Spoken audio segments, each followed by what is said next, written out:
50 years ago today, the course of civil rights in American history changed when Dr. Martin Luther King Jr.'s life was cut short. Today, Dr. King's legacy is being honored across the nation, including at the site where he was assassinated. My co-anchor Donna Terrell is live in Memphis, where the commemoration ceremonies lasted all day long and just recently wrapped up. Donna? You know what, Kevin, I feel honored that I was able to be here to witness history. It was certainly history in the making. I'm standing in front of the National Civil Rights Museum, and this is the former Lorraine Hotel. This is where Dr. Martin Luther King was assassinated 50 years ago, earlier today.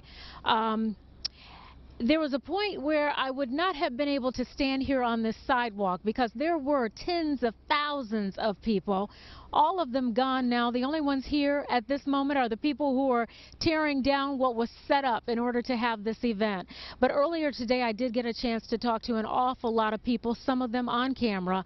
Many of them share the same sentiment. They believed in King's message. They believed in his nonviolence message. But what they're hoping at this point is that that message and everything that he stood for will continue into the next decades.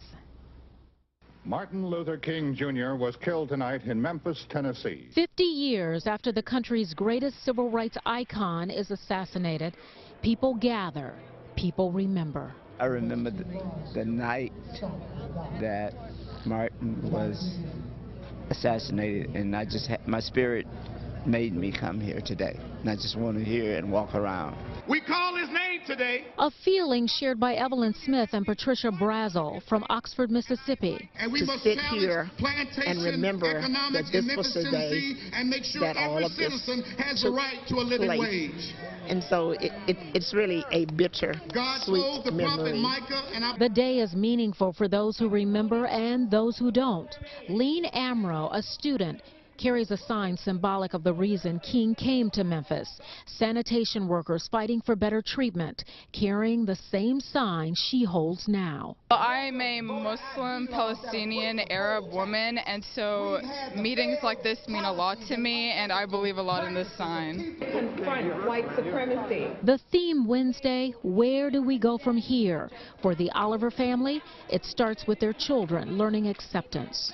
We care a lot about what Dr. King stood for, and so as we try to live our lives in ways that reflect that and what the Bible was teaching, that he was really preaching from, we want our kids to also learn that. A sentiment shared by many, but a call to action to keep the dream alive.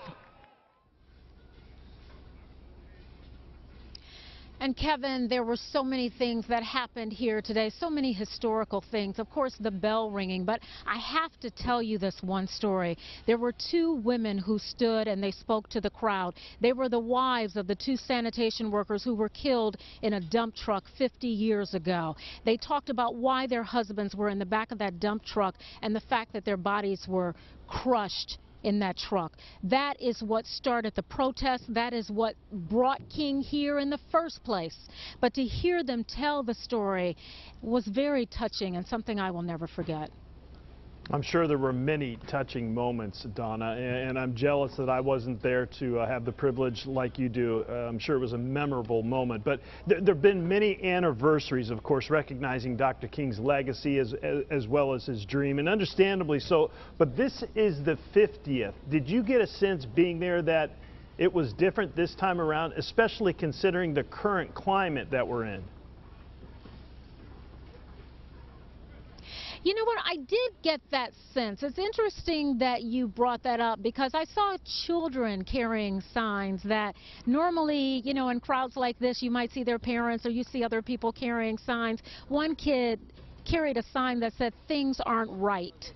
People were sending a message, that's for sure, and especially, yes, in this climate. One of the things, though, I will tell you that really stood out was when the governor here, when he spoke, this crowd was not very happy with him, and they made that very, very clear. Interesting. Kevin. Good job, Donna, and drive home safe.